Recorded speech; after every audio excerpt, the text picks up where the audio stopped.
இப்ப நேபுகாத் நேச்சர் என்ன செஞ்சாரு அப்படின்னா, இந்த யூத ஜனங்களை சிறையிருப்புக்குள்ள கொண்டு போயிட்டார். ஆலயம் இடிக்கப்பட்டது, அலங்கம் இடிக்கப்பட்டது, ஆலயம் தீ வைக்கப்பட்டது. அநேகர் தங்கள் பிள்ளைகளை இழந்தார்கள், மக்களை இழந்தார்கள். அநேக பாதிப்பு. இப்ப அந்நிய தேசத்துல, பாபிலோன் தேசத்துல, அடிமைத்தனத்துல, சிறையிருப்புக்குள்ள இருக்கிறாங்க. ஆண்டவர் எந்த ஒரு மனிதனையும் ஆண்டவர் முழுமையாக வெறுத்து விடுவது இல்லை, தள்ளி விடுவது இல்லை. அது பழைய ஏற்பாடா இருக்கட்டும், புதிய ஏற்பாடா இருக்கட்டும், தள்ளி விடுவது இல்லை. ஆண்டவர் அவர்களை நேசிக்கிறார்.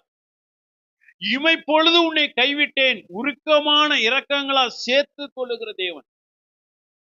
ஆண்டவர் முழுமையாக ஒரு மனிதனை என்ன செய்வதில்லை அப்படின்னா, கைவிடுவதில்லை, தள்ளிவிடுவதில்லை. அவர்கள் உணர்வடைவதற்காக ஆண்டவர் கொஞ்ச காலம் ஆண்டவர் என்ன செய்யறார் அப்படின்னா, சத்துருடைய கரத்தில் விட்டு கொடுக்கிறார். சத்துருவின் இஷ்டத்துக்கு விட்டு கொடுக்காதவர். ஆமென். சத்துருடைய கரத்துல கொடுத்தாலும் சத்துருவின் இஷ்டத்துக்கு விட்டு கொடுக்காதவர். மட்டாய் தண்டிக்கும்படி ஆண்டவர் அனுமதிக்கிறார்.